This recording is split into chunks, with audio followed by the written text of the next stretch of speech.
Élaboré chaque année par le gouvernement, le projet de loi de finances est le document support de la politique économique et sociale du gouvernement. Il présente d'une part les ressources que l'État entend mobiliser et d'autre part les charges à supporter pour l'année à venir. C'est ce document qui est ensuite soumis à l'Assemblée nationale qui l'examine et l'adopte comme étant la loi de finances de l'année N+1. Le projet de loi de finances pour l'année 2019 est égal en ressources et en charges à la somme de 1877 milliards 543 millions de francs CFA. Comment l'État compte-t-il mobiliser tout cet argent et quelle est l'utilisation qu'il compte en faire? Voilà essentiellement les deux questions auxquelles nous allons répondre dans cette vidéo. Commençons par les ressources budgétaires de l'État. Pour un montant global de 1211 milliards 902 millions de francs CFA, elles seront alimentées par trois principales sources que sont les recettes fiscales, les recettes non fiscales et les dons budgétaires et ressources assimilées. Pour les ressources fiscales, elles proviendront des droits et taxes de douane pour 436 milliards 500 millions de francs CFA et de l'administration des impôts pour 502 milliards 600 millions de francs CFA. Quant aux ressources non fiscales, elles proviendront principalement du Trésor public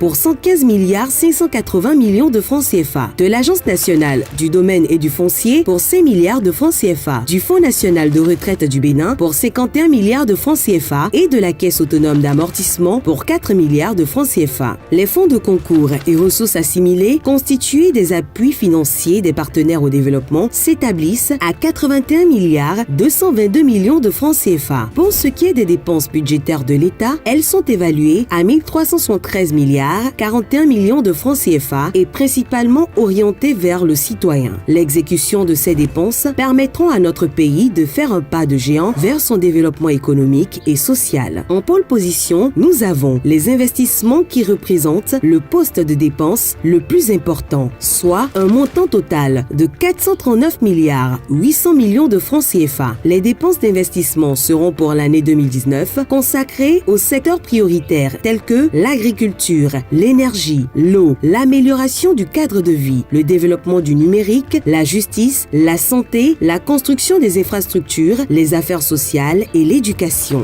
L'État compte consacrer en 2019 plus de 286 milliards 567 millions de francs CFA aux transferts sociaux et aux entreprises publiques. Ces dépenses devront permettre le démarrage effectif du projet ARCHE, le renforcement des mesures de gratuité et leur extension aux soins palliatifs, la poursuite et l'augmentation des bénéficiaires du programme cantine scolaire, la redynamisation des services pénitentiaires, le doublement de l'effectif des boursiers et secourus et l'apurement d'une importante partie des dettes sociales, notamment salariales et celles liées aux pensions des retraités. Payer les salaires courants des fonctionnaires et assurer le bon fonctionnement des services publics seront également au cœur des dépenses de l'État au cours de l'année 2019. L'État a également prévu le remboursement d'une partie de la dette contractée auprès des partenaires financiers pour un montant de 504 milliards 502 millions de francs CFA. Cela permettra ainsi donc d'assurer le service de la dette publique et garantir la qualité de la signature de l'État. Enfin, pour combler le déficit budgétaire estimé à 3,7% de la richesse nationale et financer les charges de trésorerie liées aux engagements antérieurs pris, l'État compte emprunter en 2019 une somme de 640 milliards 641 millions de francs CFA auprès des banques locales et des partenaires extérieurs. Voilà,